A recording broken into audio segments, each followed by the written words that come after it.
తనది కాకుంటే కాశీదాకా దేకమన్నాడని ఒక ఊతపదం. మనం వింటూనే ఉంటాం ఈ పదాన్ని.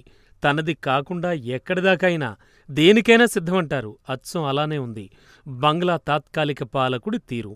అనుకోకుండా ఒకరోజు లభించిన అధికారాన్ని కార్పొరేట్ మైండ్ సెట్ ఉపయోగించి శాశ్వతం చేసుకోవాలని చూస్తున్నాడు మహమ్మద్ యూనస్.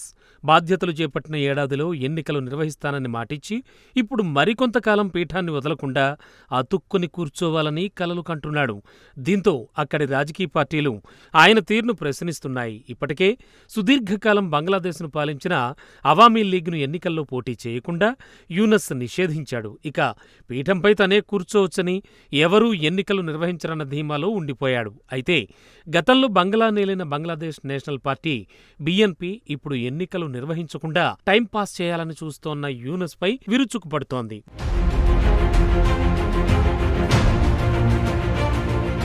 బంగ్లా ప్రభుత్వ సలహాదారు మహమ్మద్ యూనస్ తీర్ను బిఎన్పి తాత్కాలిక చైర్పర్సన్ తారిక్ రెహమాన్ దుయ్యబట్టారు. ఎన్నికలు, సంస్కరణల గురించి ఆయన ఇవాళ జరిగిన ర్యాలీలో ప్రశ్నలు లేవనెత్తారు. దీర్ఘకాలిక విదేశాంగ నిర్ణయాలు తీసుకునే ముందు యూనస్ సర్కార్ ప్రజల నుంచి ఎన్నుకోలేదని ఆయన మండిపడ్డారు. బంగ్లాలో తాము ప్రభుత్వం ఏర్పాటు చేస్తే తమకు రాజకీయాలు ప్రాధాన్యం కావని, దేశ ప్రయోజనాలకే తాము విలువనిస్తామని ఆయన చెప్పారు.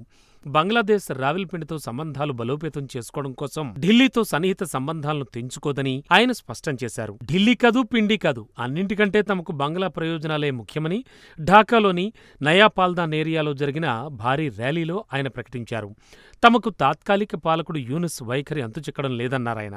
పాకిస్తాన్తో బంగ్లా బంధం బలోపేతం కావడం కోసం భారత్తో సంబంధాలను చెడగొట్టుకోబోమన్నారు. వాస్తవానికి బిఎన్పి అధికారంలో ఉన్నప్పుడు భారత్ బంగ్లా సంబంధాలు అంతంత మాత్రంగానే ఉండేవి. కానీ ఇటీవల వరకు బంగ్లాను పాలించిన హసీనా అధికారంలోకి వచ్చాక ఇరు దేశాల సంబంధాలు బలపడ్డాయి. అయితే తాత్కాలిక పాలకుడిగా బాధ్యతలు చేపట్టిన యూనస్ ఇండియాతో సంబంధాలు దెబ్బకొట్టేలా అడుగులు వేస్తూ పాకిస్తాన్కు దగ్గరయ్యే ప్రయత్నం చేస్తుండటంతో రాజకీయంగా కాకరేగుతోంది. రోహింగ్యా కారిడార్కు అనుమతించాలని, చిట్టగాంగ్ ఓడరేవును విదేశీ సంస్థలకు అప్పగించాలన్న నిర్ణయాలపై అక్కడి రాజకీయ పార్టీలు ఆగ్రహం వ్యక్తం చేస్తున్నాయి. బంగ్లాదేశ్ భవిష్యత్తు గురించి నిర్ణయాలు కేవలం ప్రజల ఓట్లతో ఎన్నికైన సర్కార్ మాత్రమే తీసుకోవాలని వారు డిమాండ్ చేస్తున్నారు. ఎన్నికల్లో గెలవని యూనస్కు ఇష్టానుసారం నిర్ణయాలు తీసుకునే హక్కు లేదంటున్నారు.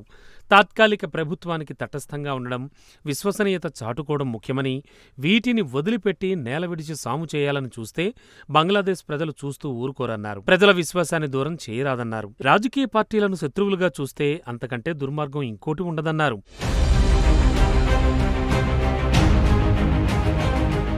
తాత్కాలికంగా అధికారంలో ఉన్నవారు తాము పాలనలో కొనసాగాలి అనుకుంటే పదవులకు రాజీనామా చేసి ప్రజల ఓటు ద్వారా ఆమోదం పొందాలన్నారు. తాత్కాలిక ప్రభుత్వం పదవీకాలాన్ని పొడిగించుకునేందుకు సాకులు వెదకడం మానుకోవాలని బిఎన్పి ఆరోపిస్తోంది. ఎన్నికలు ఎదుర్కోకుండా మహమ్మద్ యూనస్ అధికారంలో ఉండాలని కోరుకుంటున్నారని ఆరోపించారు.